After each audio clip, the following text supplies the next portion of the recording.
আজকে আমি আপনাদের সাথে একটি রান্না শেয়ার করব, সিম দিয়ে মুরগির মাংস।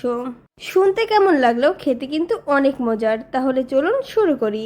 প্রথমে আমি ফ্রাই প্যানে তেল দিয়ে দিলাম, 2টা তেজপাতা, পেঁয়াজ কুচি, রসুন দিয়ে একটু নেড়ে দিব। তারপর এখানে আমি 1 চামচ আস্ত গোটা জিরা দিয়ে দিলাম, পরিমাণ মতো গরম মশলা দিয়ে এখন আমি নেড়ে দিব। তারপর আমি 1 পিস আদা রসুন জিরা পেস্ট দিয়ে দিব, স্বাদ মতো লবণ, 1 চামচ হলুদের গুঁড়ো, 2 চামচ মরিচের গুঁড়ো, 1 চামচ ধনিয়ার গুঁড়ো দিয়ে আমি নেড়ে দিব। সামান্য পরিমাণের পানি দিয়ে দিব, দিয়ে এখন আমি নেড়ে ঢাকনা দিয়ে ঢেকে দিব। এভাবে আমি কিছুক্ষণ কষিয়ে নিব। এই যে মশলাটি কষানো হয়ে গেছে, আমি আগে থেকেই ব্রয়লার চিকেন ধুয়ে রাখছিলাম, দিয়ে দিলাম। দিয়ে এখন আমি নেড়ে দিব। ভালোভাবে নেড়ে আমি মশলার সাথে মিশিয়ে নিব। তারপর আমি ঢাকনা দিয়ে ঢেকে দেব। এখানে আমি কোনো পানি ব্যবহার করব না, ব্রয়লারের চিকেন থেকেই পানি বের হবে, সেই পানি দিয়ে রান্না করব।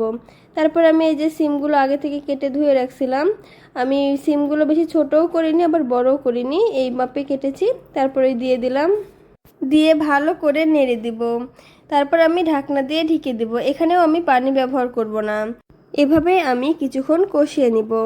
এই তো আমার ব্রয়লারের চিকেন আর সিম কষানো হয়ে গেছে। এখন পরিমাণ মতো পানি দিয়ে দিব, দিয়ে ঢাকনা দিয়ে ঢেকে দিব। এভাবে আমি আরও কিছুক্ষণ রান্না করে নিব, আর কিছুক্ষণ পর নেড়ে দিব যেন পুড়ে না যায়। 10 মিনিট এভাবেই রান্না করে নিব। 10 মিনিট পর এখানে আমি 1 চামচ জিরা গুঁড়া দিয়ে দিলাম, দিয়ে আবারও আমি নেড়ে দিচ্ছি।